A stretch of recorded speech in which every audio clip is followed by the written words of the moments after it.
Joey Browner, who will go on the Ring of Honor at halftime tonight. The great former defensive back getting things started. Green Bay won the toss, deferred, so the Packers will kick off. Cordero Patterson will take it from 8 yards deep, and one of their #1 draft choices through the middle, and he starts things with a great run back, being chased by Mastay. He can't get him, and all the way for a touchdown. And they're going to rule it 109 yards, which equals the longest play in the history of the National Football League. You can't have a play any longer than that.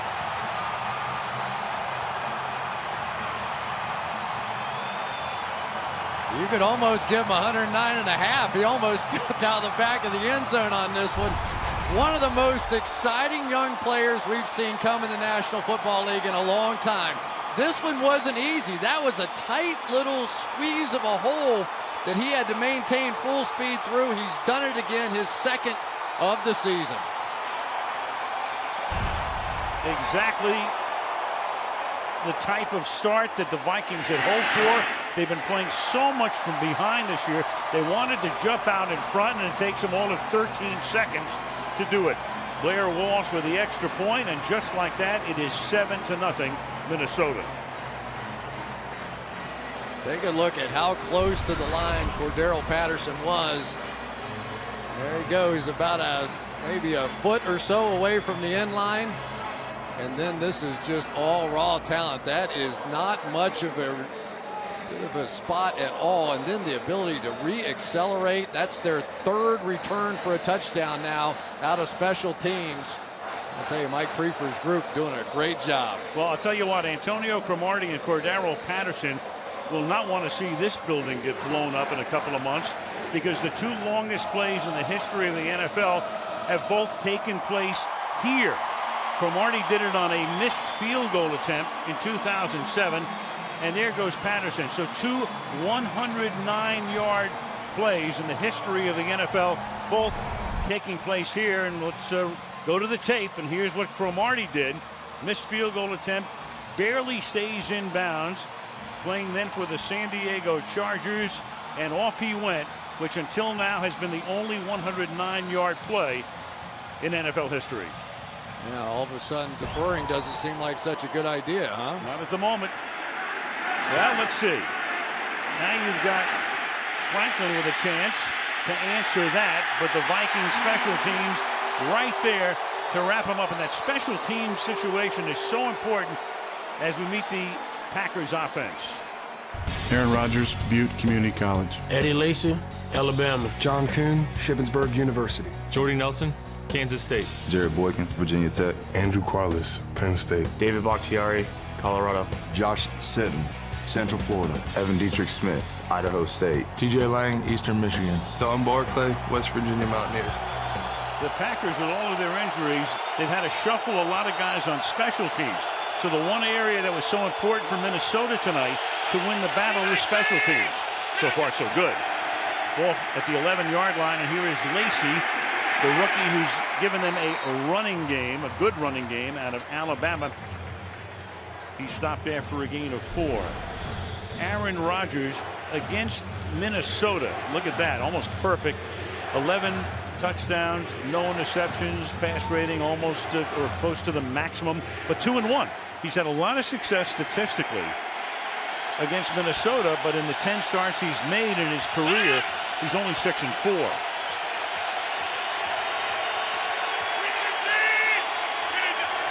On 2nd and 6, to the right side this time, and Lacy gets bunched up. Leslie Frazier wanted the crowd right into the game, and he does get that right away. Chad Greenway makes the tackle. 3rd and long.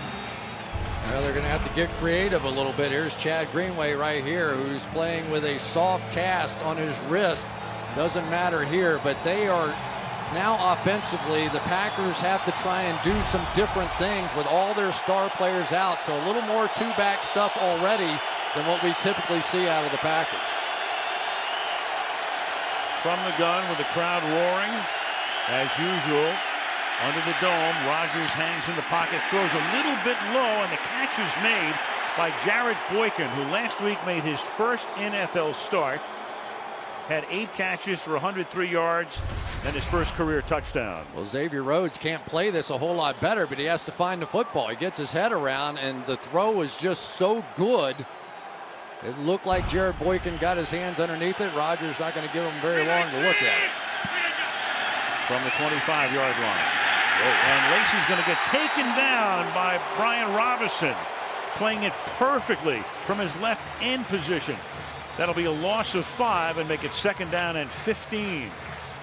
Well, you talk to the Minnesota Vikings, they'll talk about that they have to get great, not good play, great play out of their defensive ends. Robinson, Everson Griffin, Jared Allen have to dominate here tonight if they're going to win. 2nd down and 15 from the 20.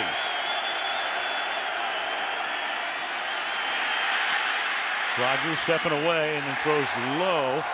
3rd and 15. Flag is thrown at the end of the play. That Xavier Rhodes covering Jared Boykin. Scott Green is tonight's referee. Interference. Defense, number 29. Ball will be placed at the spot of the foul. 1st down. So that comes on a play in which the throw was very low to begin with. Big break for Green Bay. Yeah, Aaron Rodgers was just throwing this away, but another one of those comeback sort of back shoulders. Oh, they thought maybe, I guess he was holding him going down the field. Didn't see a whole lot of that there. From the 36-yard line on 1st down.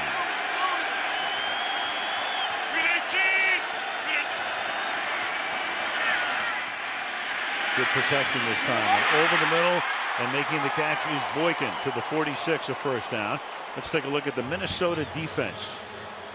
Brian Robinson, University of Texas. LaTroy Guyon, Florida State University. Kevin Williams, Oklahoma State.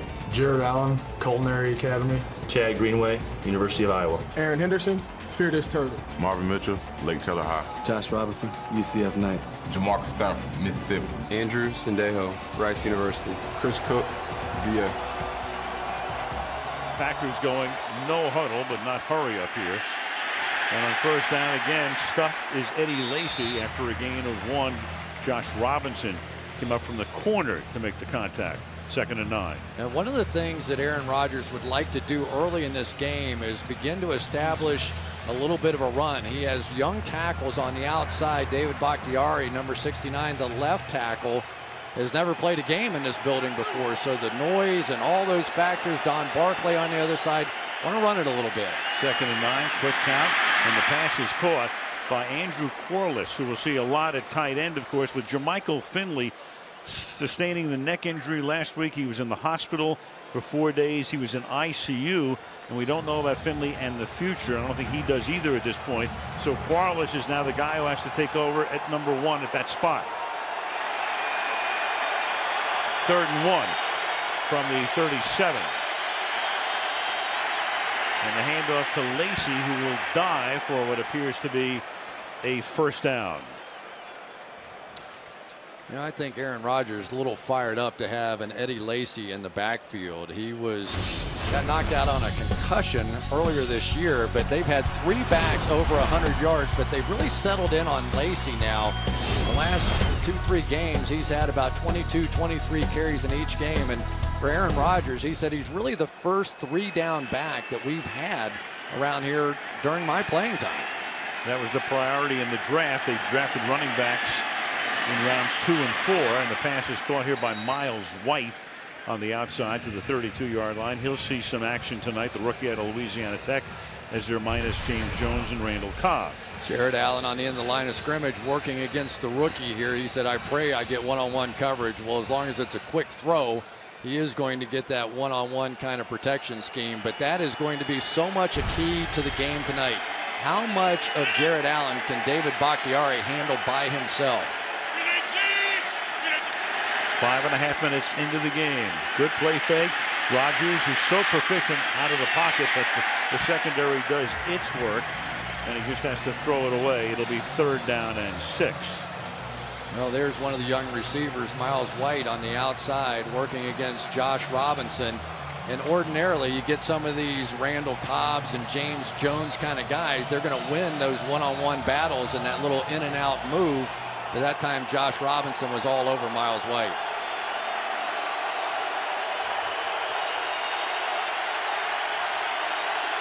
Green Bay has converted on both of its third downs to this point.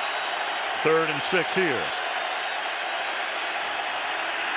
4-man rush, but the pressure is on, and Rodgers, who can run, will take the ball inside the 20 to the 18-yard line. Robinson makes the tackle, so they convert another 3rd down, and it's 1st and 10 inside the 20, a gain of 13. Boy, just good enough for Don Barclay on the outside. One final push, and you see that little opening to the right. Typically, when you have a 4-man rush, there is at least one gap that will be open. Bakhtiari, he's going to do whatever it takes against Jared Allen tonight. That was a little bit of a calf roping there. Now a toss to Lacy, and still trying to get Lacy on track tonight. Gang tackled on the outside. Detroit Guyon, the first guy there. Another loss, a loss of 1. It'll be 2nd down and 11. And Lacy has started the game. He's already carried the ball 6 times for 1 net yard. I wish he'd done that against Notre Dame in the national championship game. My son plays for Notre Dame. I should put it that way. So, but boy, he put on a show that night. I think 140 yards or so, and really dominated the game. 2nd down and 11 from the 20-yard line. Screen, Lacy, and Lacy able to regain his balance and take the ball to the 11-yard line. Kevin Williams is there to make the tackle. So once again, a 3rd down. This has been Minnesota's problem this year, getting off the field on 3rd down, which is why they're last in the league in time of possession. And already tonight, they've yielded 3 third down first downs. And to make it even more difficult on the defense now, you've got a guy like Lacy in there at about 240 pounds, so you can't just play Aaron Rodgers throwing the ball anymore. He's been a huge upgrade. 3rd and 2. And Rodgers to the end zone, and it will be caught for the touchdown by Jordy Nelson. Jordy Nelson, who has just been brilliant this year. 14 plays, 90 yards, and they convert all 4 third downs. Josh Robinson has to be saying, you got to be kidding me. I can't cover him better than this. This is absolutely perfect coverage, and it goes right by his left ear hole. Watch it from this angle. It's going to. There's no way this ball gets in there. Rip by his left ear hole for the touchdown. He turns around, and it went over the back of his helmet. What a drive. Nelson's 6th touchdown reception of the season. Minnesota still has not had the ball for a play from scrimmage after the Patterson run back made it 7-0. Green Bay goes 90 yards, and halfway through the first quarter, we're knotted at 7.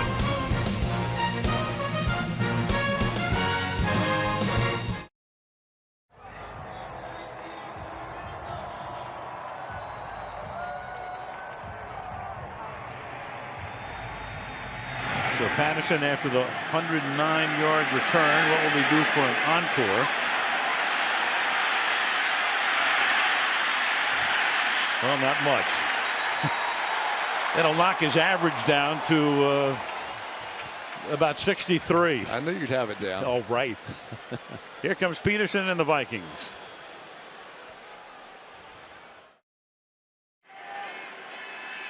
Adrian Peterson, off to the same kind of start he was off to last year.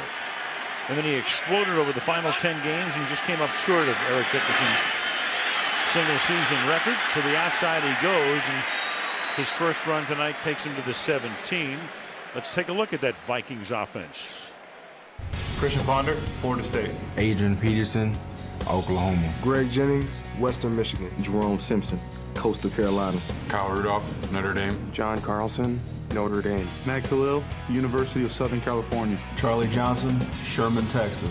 John Sullivan, Notre Dame. Brandon Fusco, Slippery Rock University, The Rock. Phil Lodeho, Oklahoma. And that group helping to lead the way for Adrian Peterson, and AP picks up a first down as he takes the ball out to the 24-yard line. And Clay Matthews, one of the injured Packers, making the trip. That broken thumb, the fractured thumb, and hope to have him back through the Packers in a couple of weeks.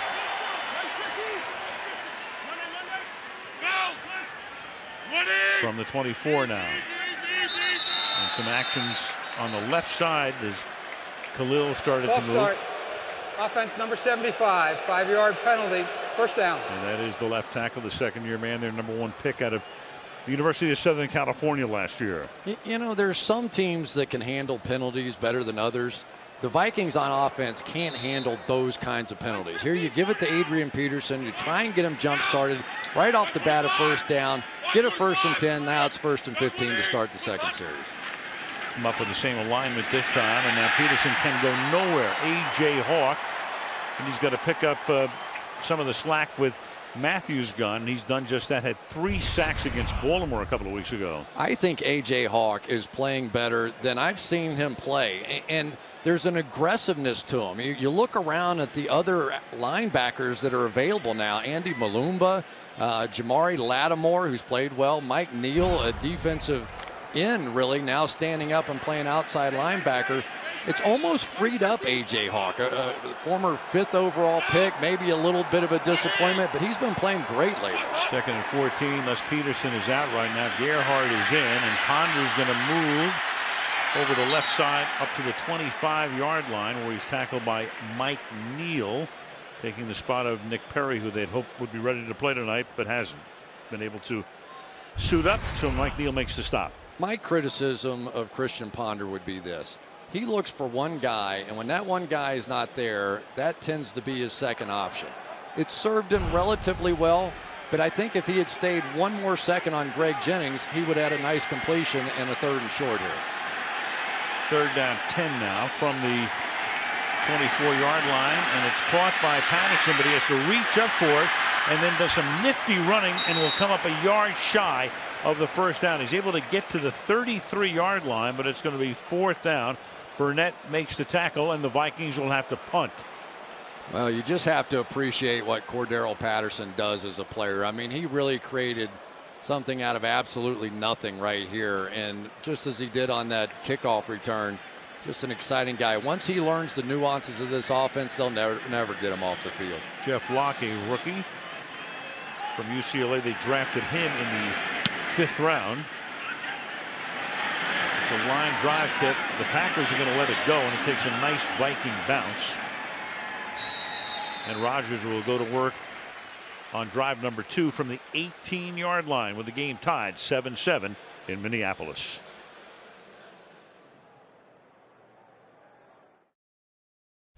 Aaron Rodgers, 11 games, one of those as a sub against the Vikings. But you look at that, 24 touchdowns, 4 interceptions.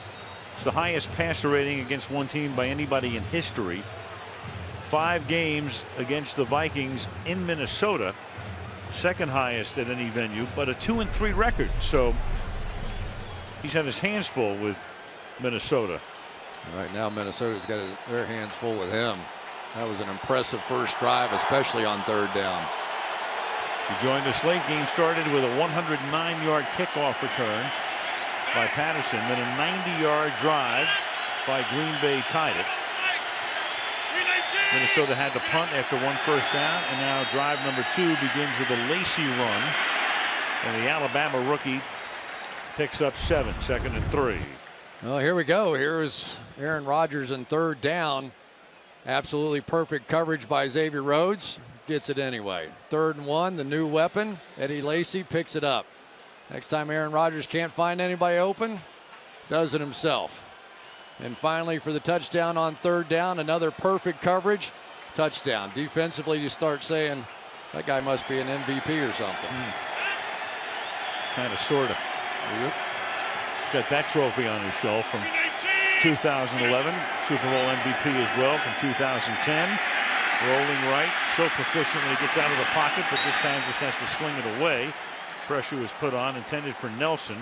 It'll be 3rd down and 3. You know, one of the things that makes Rodgers so tough to defend is that there's really nothing he doesn't do well. I mean, we saw him scramble for the 1st down. We saw him just bootleg to the right.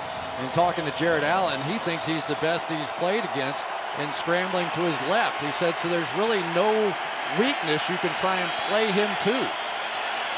So that he has 16 more touchdown passes from outside the pocket than anybody else in the league since he took over as a starter. So here again, a 3rd down. Can the Vikings get off the field? No, they can't. Catch is made by Nelson. So they've converted every third down now. Chris Cook making the tackle with under 3 minutes to play in the opening quarter. Well, the quickness of the release, so much of the magic, but that time the Vikings try and come with a blitz. Doesn't take Aaron Rodgers long to figure that out. Just goes a little back shoulder out there. And if the Vikings have had an issue, it has been trying to play that straight bump and run, man-to-man coverage on the outside. And so far tonight, they're not winning those battles either. From the 32. And Rodgers dumps it off underneath, and Lacy gets tackled immediately by Greenway. We talked about the fact that the one of the detriments to not getting off the field on third down is the time of possession. The Vikings last in the league. They have the ball for less than 26 minutes a game. And right now, Green Bay's had the ball for 9 minutes, and Minnesota's had it for a little less than 4. 2nd and 6.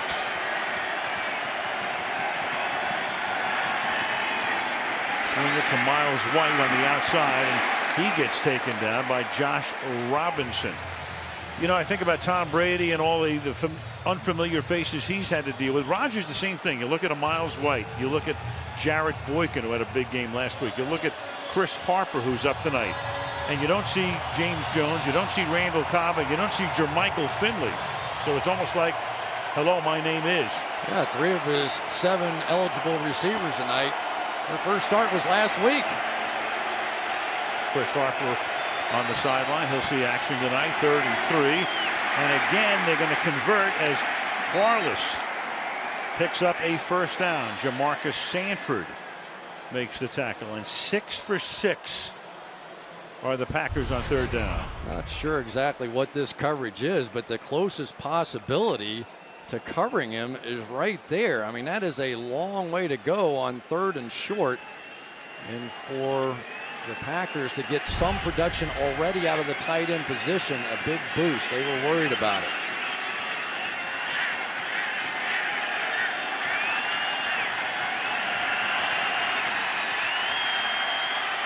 Toss to Lacy. Looking for room on the outside. Has a little bit. Gets taken down up at the 49-yard line by Guyon in the waning seconds of the opening frame. It was one of the concerns about Lacy coming out in the draft. You know, a little bit of was work ethic going to be there for him. They feel pretty good about that. A little bit, was he going to be able to remain healthy? But for a big man, he's about as quick inside a hole as you will see. He has great lateral ability.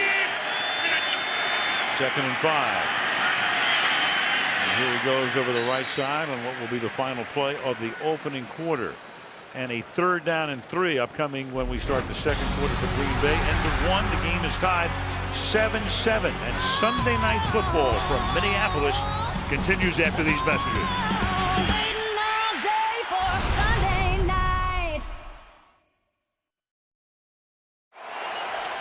Well, transplanted Minnesota. Very proud, though. Very proud.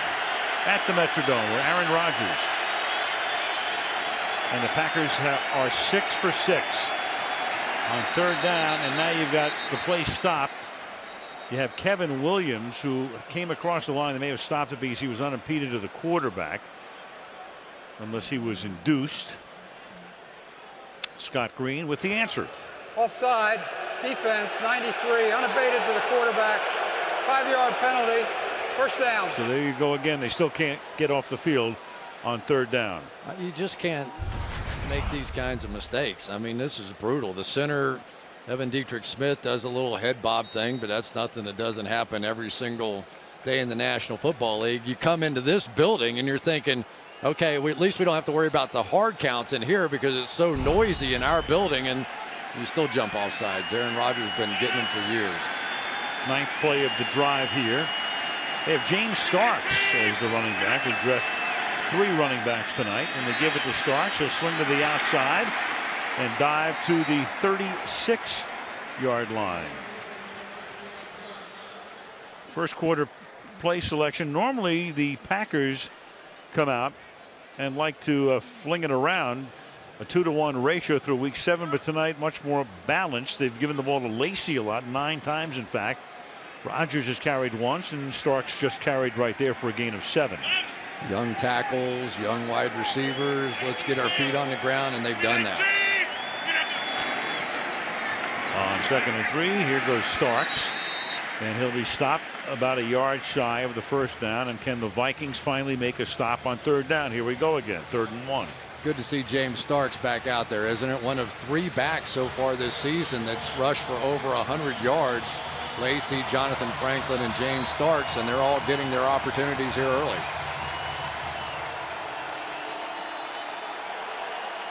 Packers changing a lot of personnel on 3rd and short. Lane Taylor, Marshall Newhouse coming to the game. At least one of them will be eligible here. They line up in a tight, heavy formation. And Rogers turns and gives the ball to Lacey, and they finally get the stop. So Green Bay packs it in. They go conservative. The old, what John Madden used to love to call the heavy jumbo, doesn't work here. Well, let's give Kevin Williams a little love here. He's the one that jumped off sides, but at least he piled it up there on the inside. And really, they've done a pretty good job going against this. But I think we're going to see the Packers at least line up to go for it here. Ball just outside the 35. So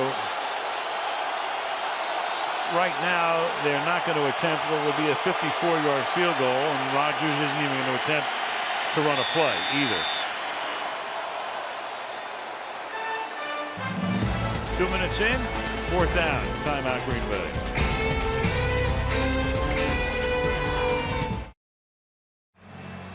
So following the Green Bay timeout, it's 4th down. It's a long yard from just outside the 35-yard line. Right now, the Packers have their offensive unit on the field. Doesn't, of course, mean they'll necessarily snap the ball. They're not going to kick a 54-yard field goal. And you're not necessarily worried about the Vikings getting the ball in good field position. They haven't exactly been dynamic on offense. So Rectamundo, 4th down and 1.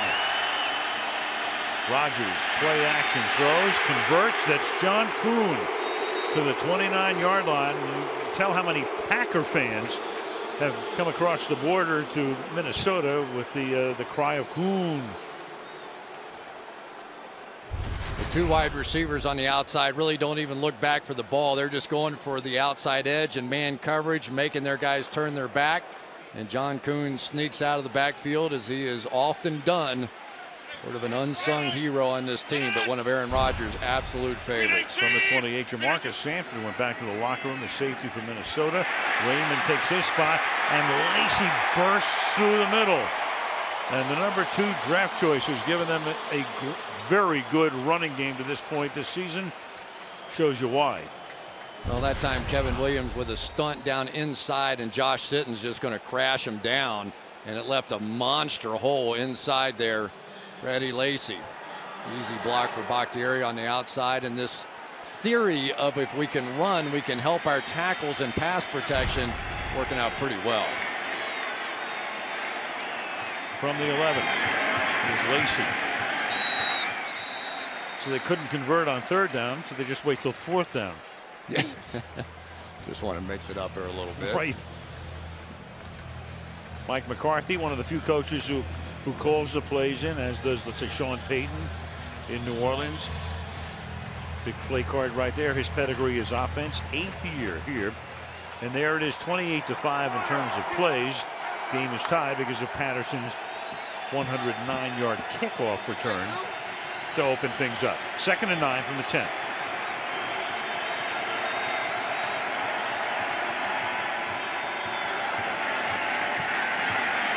Ton of time.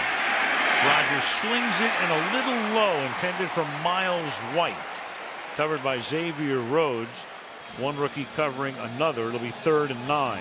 You know, one of the problems you get when you have been on the field the entire game, as this Vikings defense has, your pass rush gets exhausted, and that pass rush looked exhausted that time. They got nowhere close. Rodgers took full advantage, just never could find anybody open. They need to find a little rush here.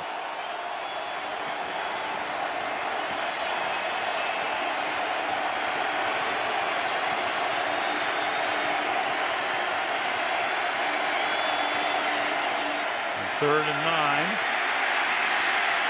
Rogers under pressure, and he's going to get taken down by Chad Greenway at the 13-yard line. So dancing, his main target, Nelson was running a crossing pattern over the middle, but he couldn't get free, and it's 4th and 11. Jared Allen out and around, but really a pretty good job by Bakhtiari on this one. But you just are starting to see little bits and pieces. That time, Jordy Nelson going across the field, getting the double coverage, because maybe they're not quite as afraid of some of these other receivers getting a little more one-on-one. Jared Boykin with a little push nobody saw at the end of that one. 30-yard attempt for Mason Crosby. And the Green Bay Packers take the lead for the first time in the game. 10.5 to go in the half. 10-7, Green Bay.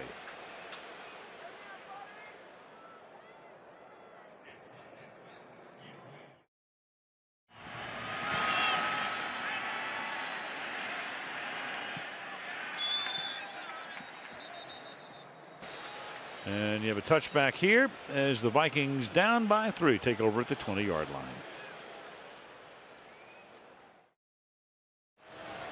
Talked about a quarterback carousel with the Vikings since 2010. That was Brett Favre's last year. You can see where they rank in the NFL in a lot of the key passing categories, right down near the bottom.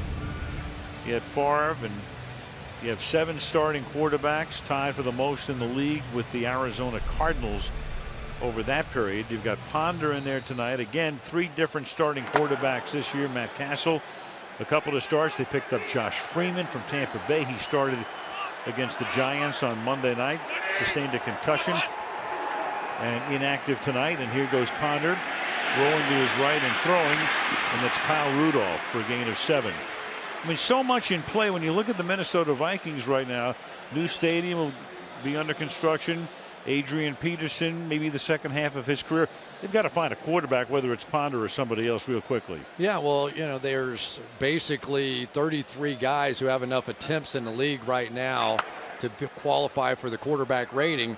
Well, they've got numbers 33 and 32 that have playing quarterback for them the majority of this season. Actually, Matt Castle's the one guy who hasn't had enough attempts, but he's played well and has the only win so far. From the 26, AP, and there he goes. Picks up a big first down, lowers that shoulder right through Tremont Williams. So Adrian Peterson on a 2nd and 4 goes for 17 yards. Here's some of that lateral quickness extraordinaire from Adrian Peterson, just buying his time through there. And he had such big games against the Packers, averaging over 200 yards a game, and they have to get back to that. He was stunned. I said, you know, you're on pace for what you did a season ago. You're ahead of how many yards you had at this point a season ago. He said, after 28 yards last week, I'm still ahead of pace. He said, yeah. Already has 29 tonight on 4 carries.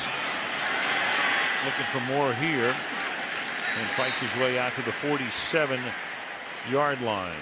Well, and the key thing for him, I think, is he had an MRI on his hamstring. About 5 weeks ago, he got a bruise on the back of his knee, and it started creeping its way up through the middle of his hamstring, and he got to where he was afraid to really explode running the ball because he thought he was going to pull his hamstring. So he goes out and he gets an MRI this week.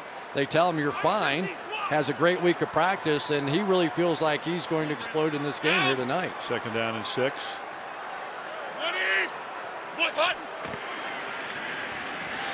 And Ponder in the pocket, dancing around, looking downfield, avoids the sack, and then just has to sling it into the Green Bay bench. Morgan Burnett with the safety blitz, and the crowd gets upset, and McCarthy's looking for a flag for grounding, contending might not have been outside what would be referred to as the tackle box. Take a look. Ponder should have been looking for Greg Jennings. Watch this. Little crossing route to play. That's the #1 receiver on that play. He comes off of it too soon. Here it comes. He's got to see that. That is nobody on that side of the field. He misses it and ends up having to throw the football away. Believe me, everybody in this stadium saw Greg Jennings running across the field. 3rd and 6. Blitz again from the outside. Ponder under pressure and throws incomplete. Intended for Kyle Rudolph. So now a flag comes in at the end of the play. Just thrown. Looked like Mike Neal got involved at the end of the play when it was completely done and may get a personal foul out of it unless something happened before that. Maybe it was Dayton Jones. I couldn't see, 95 or 96. Personal foul, unnecessary roughness, number 95, 15-yard penalty, first down. That is Jones, their #1 draft choice, the rookie out of UCLA, and that was a couple of seconds at least after the play was completely over.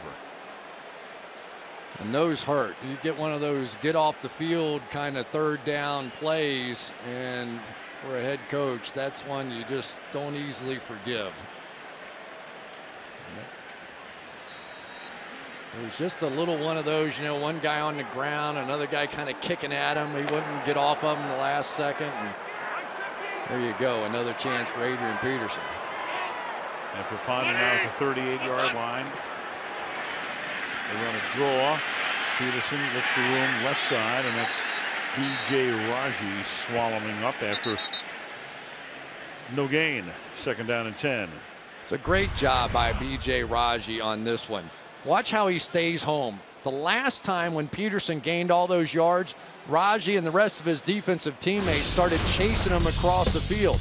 But this time, Raji just held his ground. You know, you'd think a guy 335 pounds, you wouldn't have to convince him he has to run across the field and chase somebody, just stay home. But they're so anxious to get their hands on Peterson, often they make that mistake. Second and 10.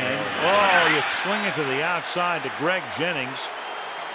Well, third and 10, so miscommunication there between the quarterback and Jennings. And a lot of you who follow football, you know that Jennings said some things during training camp. He wouldn't refer to Aaron Rodgers by name. He's walked back a lot of those comments. He said a lot of it was in jest and all of that.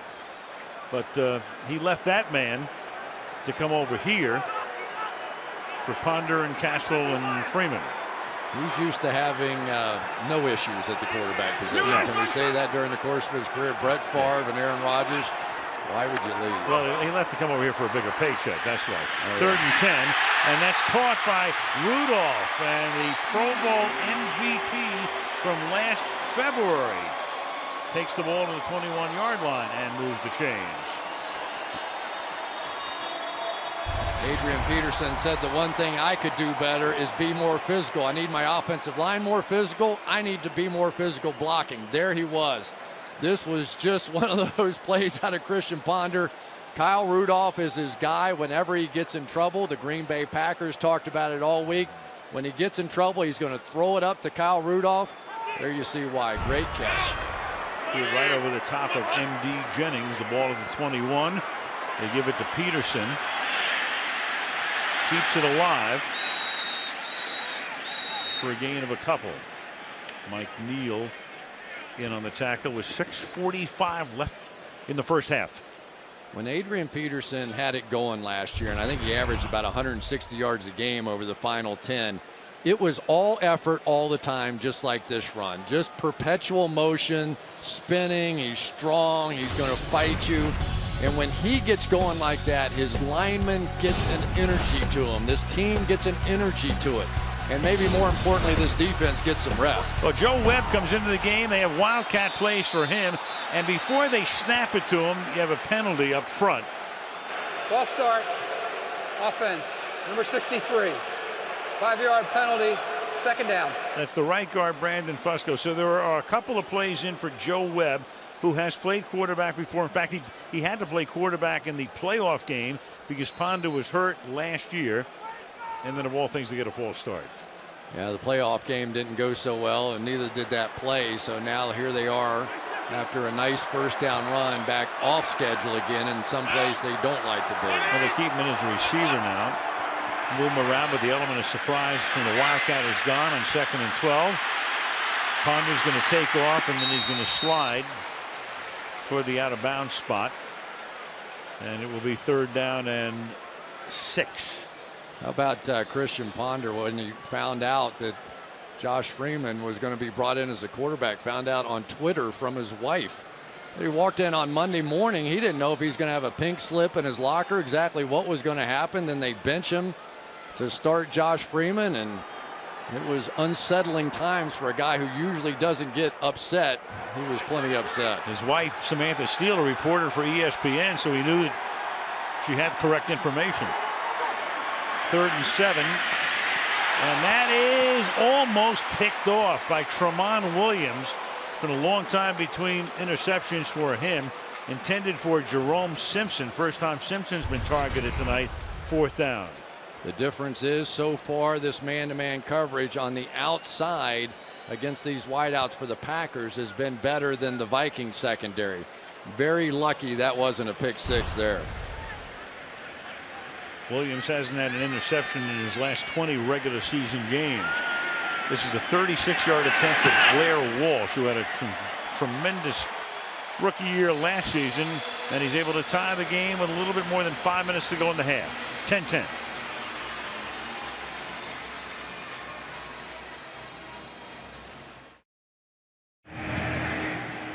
Mr. Grant.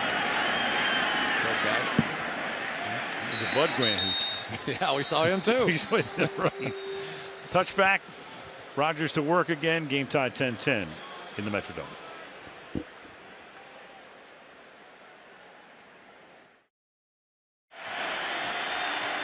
Back inside under the Teflon coated fiberglass roof.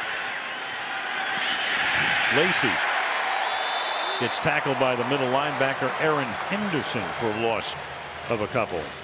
Let's go to Michelle. Well, Vikings starting strong safety Jamarcus Sanford is questionable with a groin injury. Al, you said that he went back to the locker room. He did, came back out, tried running on the sideline while head trainer Eric Sugarman observed. But right now he's standing with a water bottle in his hand, no helmet anywhere near him, Al. All right, thank you, Michelle. They're also minus Harrison Smith, their outstanding safety who plays the other safety spot, and he is gone. And a little dump off on a screen goes to Lacey. Tries to get out of traffic and takes the ball up to the 23-yard line where he's tackled by Aaron Henderson, and it will be 3rd down and 7.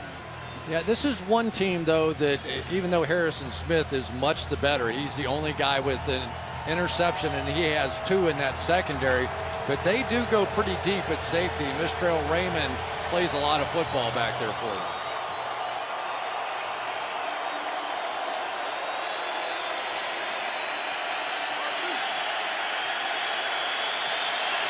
Third and 6 from the 24. Under 4 minutes left in the first half. Blitz coming, gets it away. Nelson makes the catch on the run into Vikings territory. Jordy Nelson, touchdown. 76 yards.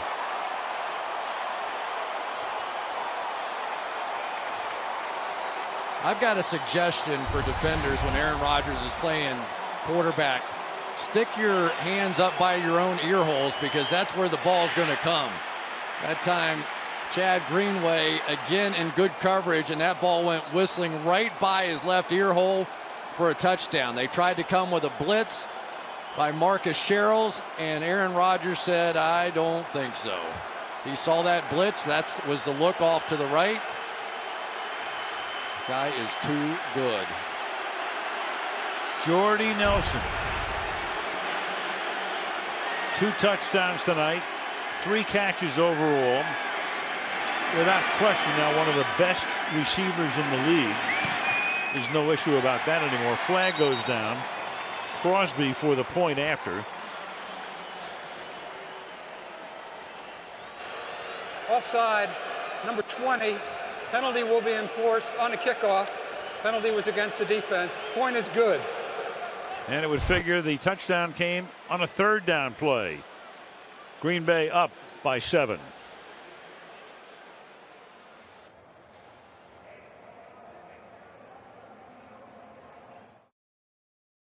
It's a little under the radar, the proficiency of Rodgers and Nelson, because you don't think of Jordy Nelson as a guy, but take a look at that.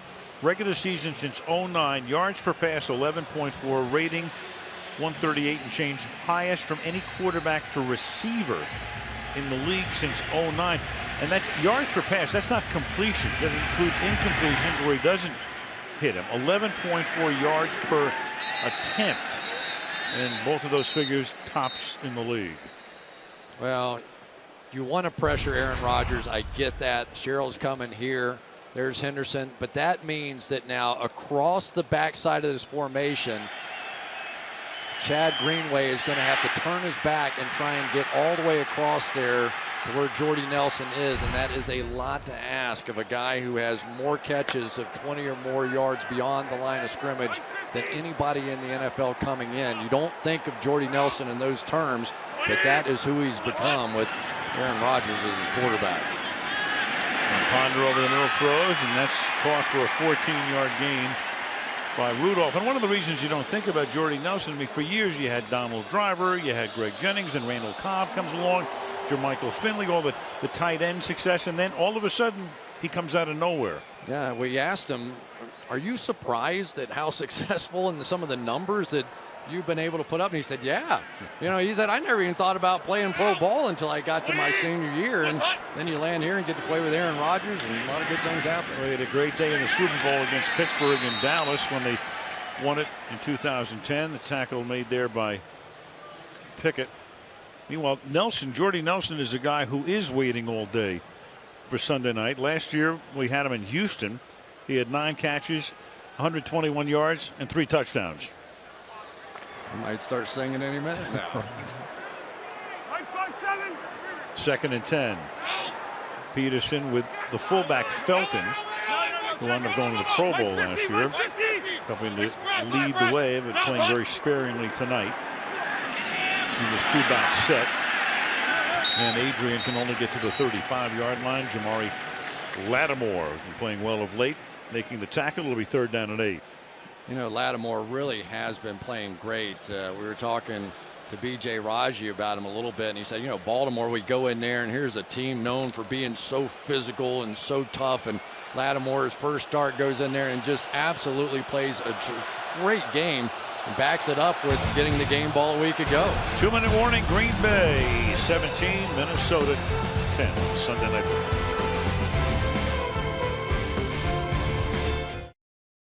Really need at least a completed pass here. Don't want to stop the clock. Give Aaron Rodgers another chance. 3rd and 8, and stumbling forward and coming up 4 yards shy of the first down is Ponder. And Mr. Rodgers will go to work very shortly. And I think it was the Packers who just took a timeout there for that reason. Absolutely. 1:46 to the half. Jeff Locke comes in for his 2nd punt. Micah Hyde is back for Green Bay to return this one. 17-10 as the Packers try to make it 4 wins in a row and stay on top in the NFC North, with Detroit breathing down their necks. Near block there. Hyde will field the ball at the 7-yard line and find room up the middle. Only one man to beat, and that's the punter, and he beats him. And Hyde will go all the way 93 yards.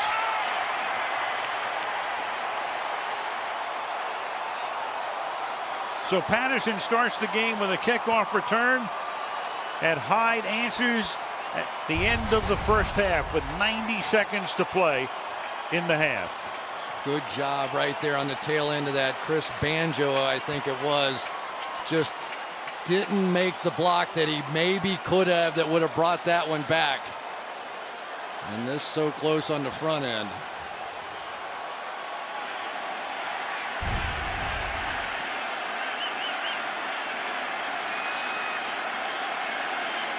One first down was all Minnesota needed. You knew they were in trouble. You just didn't think it was going to be that. You thought it was going to be Aaron Rodgers. And Crosby for the extra point. So 1.5 minutes to go in the first half. And the Green Bay Packers, after Hyde's 93-yard return, are up by 14.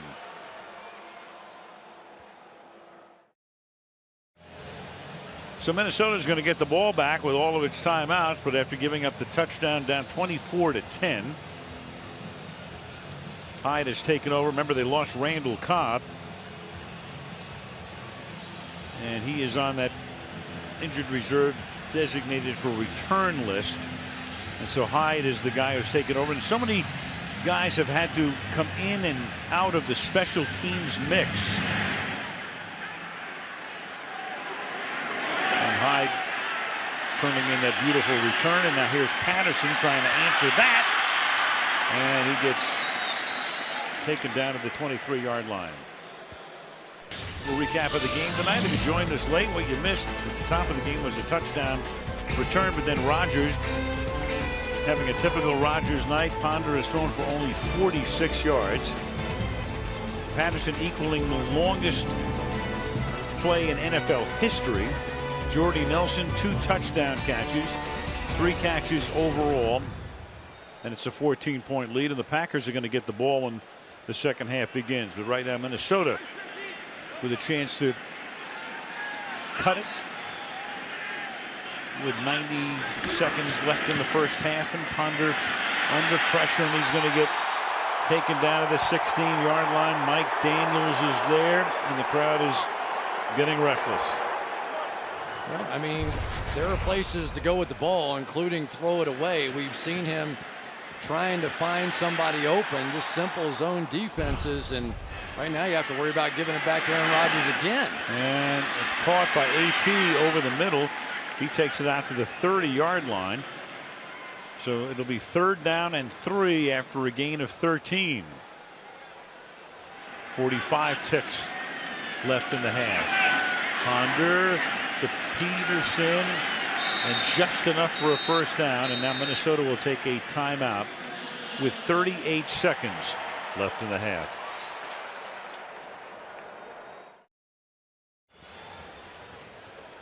Minnesota 2 timeouts, 38 seconds, at least trying to get into field goal range at the 34-yard line. Ponder out of the gun. Patterson in motion, sets up in the slot to the left. And the pass is caught. Nice fingertip grab by Patterson. They had 3 #1 picks, and he was one of them. Played 1 year of major college football last year at Tennessee. Nice call by Bill Musgrave that time. They're going to fake the quick screen here and hit the wheel route down the boundary. That forces Sam Shields to come up. Nice play by Patterson. Big sequence here. They need some momentum going in at halftime. From the 49-yard line. And Ponder throwing a little too high, and the coverage is very good as Shields is right there covering Patterson. It will be 2nd and 10 with 29 seconds left. That was an opportunity for Christian Ponder there to make a play. Adrian Peterson came across the formation. They picked up the blitz perfectly, and when they face a blitz and you pick it up, there's an opportunity to work down the field. Peterson does a great job. He sees the blitzer coming. Now you slide outside. Now work a little bit. He had space. Ponder throws. That'll be caught. Jennings makes the catch. The ball at the 40. Minnesota has to take a timeout as Greg Jennings finally sees some action. His first grab of the night.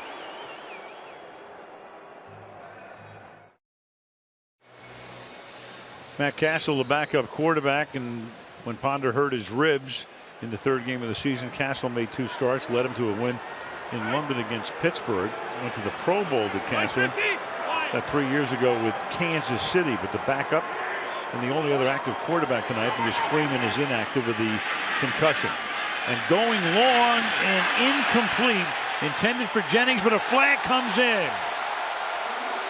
Tramon Williams with the coverage, but the flag was thrown, and it will be interference to keep it alive with 16 seconds.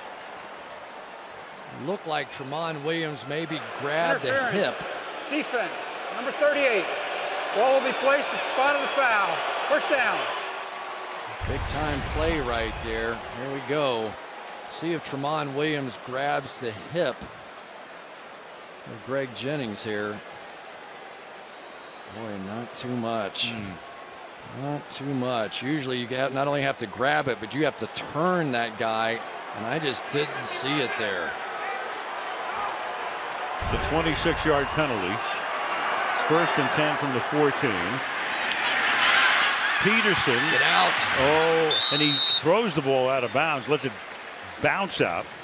They still have a timeout, and they want to preserve that and stop the clock, and they do, to get at least one more playoff before they have to send in the field goal unit if that's the case. You know, Al, I think you have to realize who you are and who you're playing against here. You're playing against Aaron Rodgers and the Green Bay Packers. You need a touchdown here. Don't need to be conservative at this point. Be aggressive. Go for it. You need a touchdown here. Absolutely. 2nd and 4 from the 8. They split Joe Webb wide right. And they're going to run it with Peterson. And he's going to lunge for the touchdown.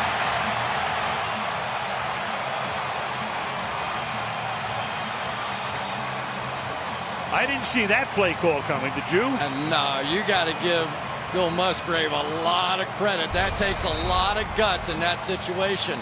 Let's double check, make sure he's in, make sure we have no knees down here. Knee did come down, but I thought the ball was across the line, didn't you? I did too. The ball just has to cross the plane. Yep. No question. Just the tip of the ball crossing the front of the goal line, and that's good enough. Boy, what an effort from Adrian Peterson, and maybe more importantly, what an incredible call by Bill Musgrave. He would have taken so much heat if that had not worked, but it did. If it doesn't work, then you have to call a timeout. You settle for a field goal. Instead, they get the extra point. They go down the field. They started with 1:26 and go 77 yards. 7-point game.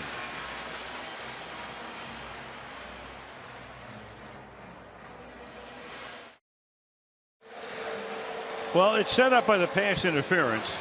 Chris, as we look at this again, I'll tell you what, they wrote a book about pass interference in the National Football League. It's called 50 Shades of Gray. Or go figure. Watch this. Let's see if Tramon Williams would have had to put his hand on the hip of Greg Jennings and turned him. No such thing happened. Now, his hips did turn, but Tramon Williams had nothing to do with it. That's absolutely a blown call. Whoa! Oh, look at this. And then this is Jonathan Franklin, who doesn't know what to do. And he's just well advised to hold on to the football, which he does. Kind of a wacky ending to the first half. Packers get the ball first in the second half. 24-17 is our halftime score. And there they are. Boy, tight windows. He's throwing it through the screen door tonight. No shades of gray there. No, sir. And that kickoff through the end zone. Let's go to Michelle.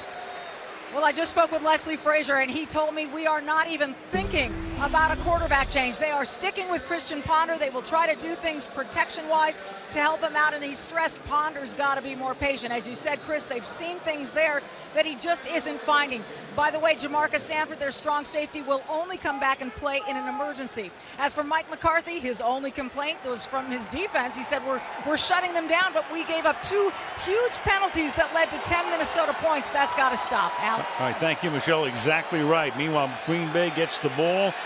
They had only 3 possessions in the first half. Touchdown, field goal, touchdown. And they started the game, of course, giving up a kickoff return for a touchdown. And here's an 8-yard run by Eddie Lacy. Out to the 28-yard line, tackled by Xavier Rhodes. Rodgers, 13 of 16, 2 touchdowns, both going to Jordy Nelson. And Adrian Peterson's numbers are okay, 4.6 yards per carry, but that one run at the end of the half was gigantic. Instead of it being 24-13, it makes it 24-17. A 1 touchdown game, and Miles White drops it out in the flat, 3rd and 2. It's one thing that Aaron Rodgers was concerned about. You know, you can make plays like that in practice all day long, but you have to be able to translate it to the game. Last week, Jared Boykin did exactly that, catching balls for over 100 yards. But Aaron Rodgers said, you know what? I know I have to be patient. I know I have to be willing to let there be a few mistakes out here with these young guys. And he's not going to shy away from Miles White. 3rd and 2.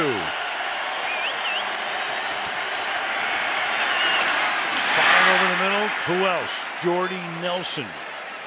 Up to the 39-yard line. Andrew Sendejo making the tackle. Well, let's say it's no mystery who he wants to throw the football to. And Jordy Nelson has been the guy that when It has to happen. Going all the way back to some of those plays he made in the Super Bowl for him, there comes a trust level, and as he looks around, there just aren't other guys out there that he has that kind of belief in. Third down, where does he go? Jordy Nelson. Nelson 4 catches in triple figures now at 105 yards. Give it to Lacy. Lacy bursting through the middle across the 50-yard line. That'll be a first down on a gain of 11 yards for the rookie out of Alabama, who's now carried 15 times tonight for 51 yards. Watch the guys over here, and they're getting it done. Don Barclay, T.J. Lang. And I tell you, this is a different-looking Packers team right now because of the balance that they have. Packers going no huddle. Lacy again to the 40-yard line, and you can see why they love him. He's had a lot of runs for losses tonight, but when he gets going, doesn't even have to get going. He those hard 7, 8, 9-yard runs. He's had a few of them. And it's really helping David Bakhtiari on the outside that time, just turning out Jared Allen. But that little jump cut by Eddie Lacy, for a guy his size, you just don't usually see that. You know, a guy like the Bus had it, but not many people do. 2nd and 1. Rodgers feeling the pressure, stepping away and then throwing incomplete, intended for Boykin. He had Chris Cook taking him to the ground as the ball got there, and a flag is down. Scott Green is the referee. Personal foul, grabbing the face mask, 69 of the offense. 15-yard penalty. Third down. And that's the rookie left tackle, David Bakhtiari. And Bakhtiari's had a few issues with holding penalties and the like this year. He's been doing a nice job tonight. He's the guy that really has been a total surprise. You know, they spent all this money and all these top draft picks on Brian Bulaga and Derek Sherrod, and they no way in the world thought this 4th-round draft pick, David Bakhtiari, was going to end up starting. And Aaron Rodgers says the nicest thing I can say about anybody on the offensive line is we don't talk about him. We don't worry about him. We don't give him excess help. He's getting the job done. Hurt him there, though. He's actually now been penalized for holding at least once in each of the last 6 games. 2nd down and 16. And that's caught by White. And White will get thrown to the ground by Xavier Rhodes up at the 49-yard line. But now I'll say this about knowing who you're playing with again. Aaron Rodgers, if you're going to rush 4 against him, there is always a gap. There is always an opening somewhere to step up and move through. Nobody does it better than Aaron Rodgers, finding that gap. If you miss your guy completely, don't worry about it. Rodgers will make it work. Don't hold. Don't grab the face mask. Packers 8 for 10 on 3rd down tonight, plus a gift on a penalty, and 1 for 1 on 4th down, and Rodgers just does get it off, and it's caught by the rookie White, but he'll come up short at the 41-yard line. Here's the Green Bay Packers staple right here. Watch the wide receivers out here. They're just going to block. They're not even looking for the football. Get the ball out of your hands quickly so it's not pass interference, and they almost picked up that first down. But with Aaron Rodgers back there, close enough to go for it here. Or at least to line up to go for it. Well, they went for it last time. They had one of these at about this spot, a little closer than this, though. Yeah, this is 4th down and 3. This is where you'd like to have a Jermichael Finley on the field. Going for it again on 4th and 3. Nelson to the 34-yard line, and he's tackled by Rhodes. So you got Nelson, who's now the main guy, going up against a rookie out of Florida State. Well, just a memo to the league. You know, when it's 4th and 3, this is the play the Green Bay Packers run almost all the time. You know, there's just isn't that big a mystery to it, and yet somehow they keep finding a way. There's some magic out there with Jordy Nelson. Now Lacy, well, he loves going through that middle to the 28-yard line. 2nd and 4. I mean, this is the kind of patience that often it takes 7-8 years for a back to get. Watch how slow to the hole he is here, and then that little jump cut, take your time. Now you see the hole, and he has the quickness and the speed to go there. He's not a speedster by any means, but he is a guy that is quick, and once he gets going downhill, he's hard to handle. He's a big guy.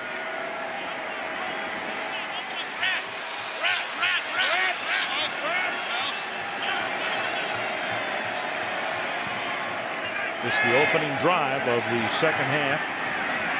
And they give it to Lacey, and Lacey's going to get tackled after he broke an initial tackle. Greenway was there first, and then Henderson made sure he finished him off. 3rd down, 3. You know, Chad Greenway is one of the best tacklers in football. He has led the Vikings in tackles, I think, the last 5 years in a row, and he just bounced off of Lacey right there. There's the defensive coordinator, Alan Williams, trying to solve this 3rd down issue, which has been killing the team this year and tonight as well. 3rd down and 3 from the 26. Rodgers feels the pressure. He's going to take off. 1st down and a lot more. Out of bounds he goes at the 11-yard line. Jared Allen forced him out, and then Rodgers, of course, who can do a lot of damage with his legs, does some right there, a gain of 14. We talked about it. 4-man rush. There will be a gap somewhere. You tell me. Here's the gap right there. Guess what Aaron Rodgers does? He finds it, and another 1st down. It's what kills you with this guy. There are so many ways for him to beat you. He's beaten him with his mind tonight with some unbelievable throws sort of into coverage, and several times now with his legs. Rodgers has run for at least 200 yards in each of the past 5 years. Tonight, 26 yards, so he's already over 100 for the season, and he'll take a timeout here. Timeout, Green Bay.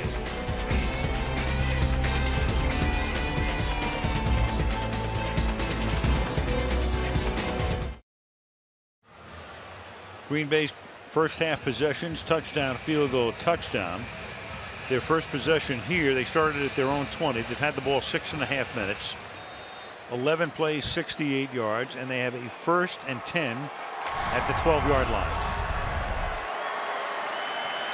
Final season at the Metrodome for the Vikings.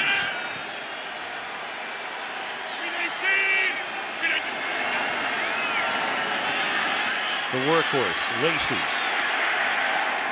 Another real tough 7-yard run this time. 7, 8, 9 yards when he's not losing yardage. And Lacey tonight with 76 total yards on 17 carries. And now they can get in this bunch formation, which is usually sort of a passing pick kind of situation. Pull Don Barclay out, and you've got a hammer late in the game that no defensive back really wants to tackle. And you could see Mistrail Raymond there come up and throw at him, but not really too interested in taking on that big guy. 2nd and 2 from the 4. Rolling right, and that pass is incomplete.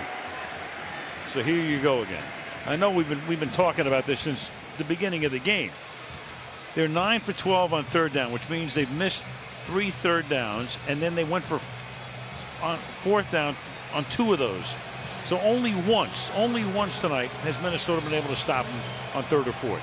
Yeah, and unfortunately in this situation you have to worry about them running it now. You have to worry about Aaron Rodgers running it now. So even though you feel pretty good about covering the wideouts, these other elements now are making a huge difference in this game. Nelson at the bottom of the screen. Rodgers gonna run it. Gonna run it to the end zone, and Xavier Rhodes, for the moment, appeared to have stopped him. Head linesman comes in, and they're going to spot the ball just short of the goal line, but it's still going to be a 1st down, 1st and goal. Well, they're going to say they blew the whistle for forward progress there, but here we go again. 4-man rush. There's going to be a hole. Where do you think it is? Right where Aaron Rodgers is going. You know, he just has a knack. He doesn't even have to look at what's happening in front of him. He just knows where that gap is going to be, and he takes advantage. He thinks he's Eddie Lacy there now. He covers up and almost got it in the end zone. And they try to push him in. But the play had been blown dead. I think Aaron Rodgers saying, hey, hang on, guys, man, we'll get it next down. First and goal. Newhouse reported as tackle eligible here on the right side. Give it to Lacy. Barrels in. Touchdown, Green Bay.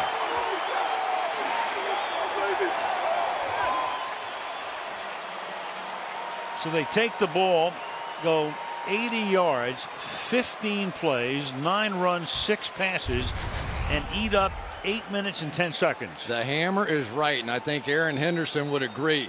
Had him dead to rights in the hole. That's their best tackler, leading tackler on the team, and he didn't even get close to stopping him. Didn't even break his momentum. Just goes right underneath him. I tell you, when they start getting some of these receivers back, the Green Bay Packers are looking more and more dangerous. Frightening for the rest of the league as Crosby boots it through. 6:50 remaining in the third quarter, and the Packers are back up on top by 2 touchdowns.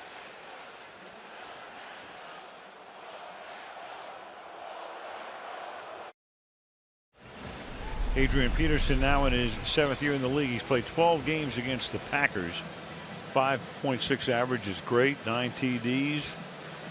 1,442 yards over what would amount to be like 3/4 of a season. 12 games. 120.2, third highest in history against one team. Jamal Lewis against the Browns. Jim Brown against the Eagles. The only guys who would have a higher per game average against one team than that man against Green Bay.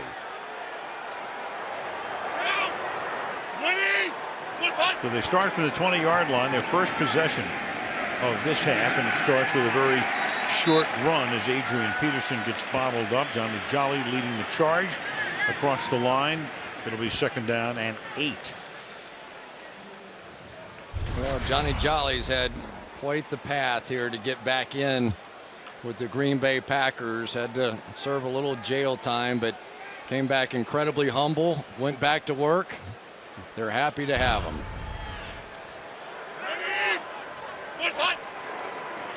From the 22-yard line, Peterson again up to the 29-yard line, and a flag is thrown. Holding, 63 offense. 10-yard penalty, 2nd down. Brandon Fusco. Back to Jolly. Jolly hasn't played since 09. An admitted codeine addict, arrested on drug charges, violated terms of his probation, and so he was gone, and then he was able to get reinstated by the league. And Mike McCarthy just speaking glowingly about, he came in, he knew he was wrong. He says, I've cleaned everything up, and he's back in the NFL.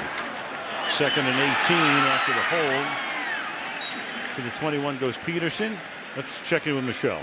Al, I spoke to Johnny Jolly, Al, and he told me he was elated when he finally got that NFL's reinstatement letter. He said, I'm blessed. A lot of people never get a second opportunity.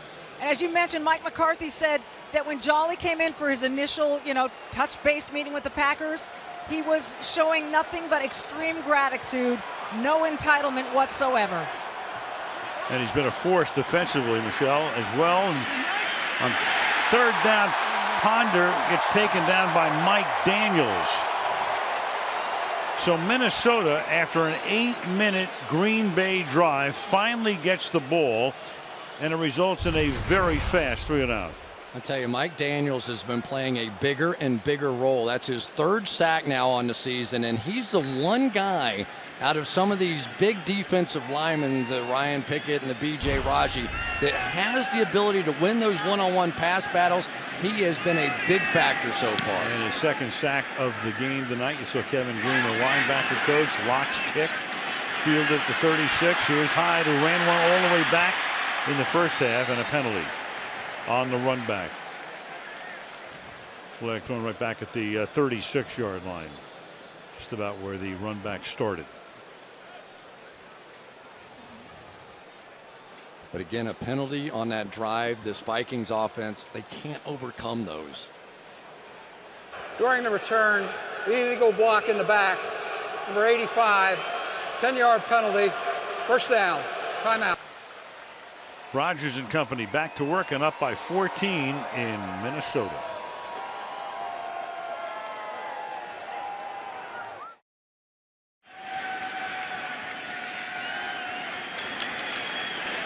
And Starks is the running back here. See what a huge win for the Gophers yesterday against Nebraska.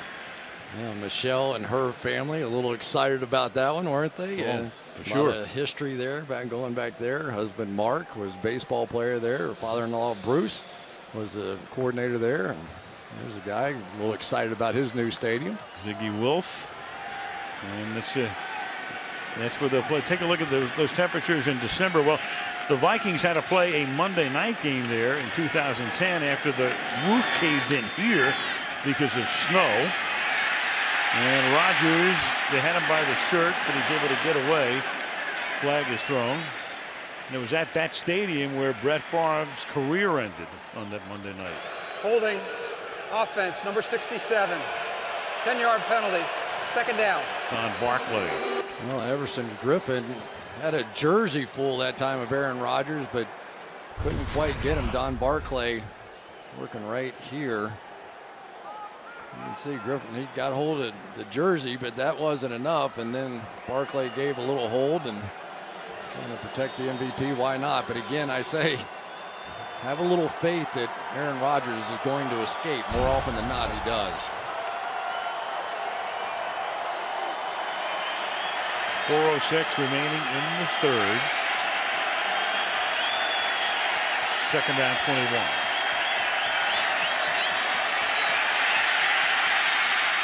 Rodgers will take the ball out to the 20-yard line. He's tackled there by Chad Greenway. Rodgers tonight has packed it in 4 times for 34 yards. Well, now you've got to make a play. I mean, you're at that point in the ball game. Your offense, you have to wonder how many points do the Minnesota Vikings have in them, but you have to win 3rd and 15 here. And for Aaron Rodgers, a lot of offenses sort of give up here and hand it off and draw. Believe me, this guy thinks he can pick up this first down.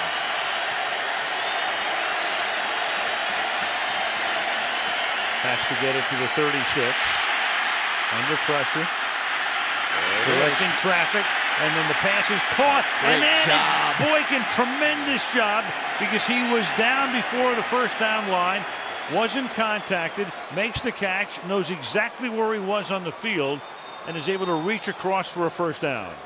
Well, Brian Robinson had him, and you've got to be able to contain him. Jared Allen saying the thing that this guy does is he kills us on the scramble drill here. Robinson's got him, he escapes, he gets out, and then Jared Boykin, like a veteran receiver, found the open zone, and then like a veteran receiver, made the dive for the first down. Location, location, location. Knew exactly where he was. Picks up the first. Boykin making his first start ever last week and had a 100-yard day against Cleveland, including a touchdown. Starts to the 39-yard line. He goes, tackled by Sendejo. But you go back to Robinson on that play, and you have to understand what you're dealing with there. It's 3rd down and 15, and all you want to do is just contain Aaron Rodgers. If he throws a dump down, whatever, that's okay. But by allowing him to scramble that 4, 5, 6 seconds, it's too much. You've got to be able to say, all right, I'm at least going to contain him here and make him throw the check down. 2nd and 8. Hey, kill. 4 bin over the 50's Mike. Yeah. Green 19. And the play clock down to 2. Big hole for Starks. He takes it to the 50-yard line. First down, Packers. Well, one guy that I've got to be a little bit happy for is Josh Sitton right here working against Sharif Floyd. The guy was the Pro Bowl alternate, it seemed like forever, every single year, and finally last year broke through and very deservedly made the Pro Bowl and just continues to make blocks like that. That was picture perfect. Packers have run 53 plays to the Vikings 30. Green 19.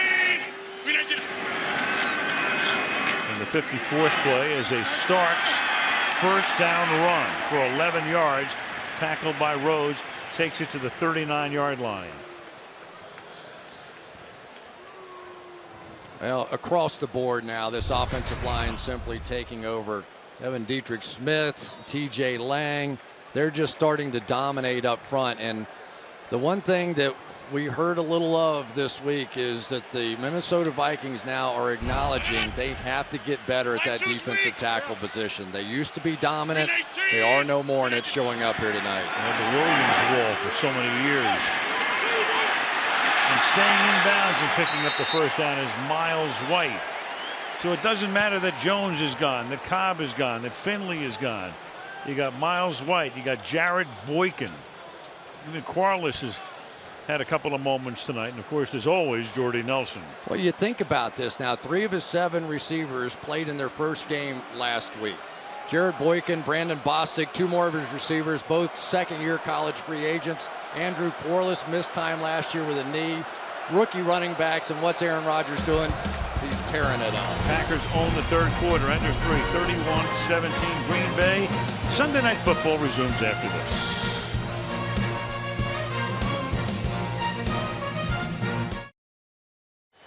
Third quarter owned by the Packers. They ran 22 plays to Minnesota's 1 3 and out.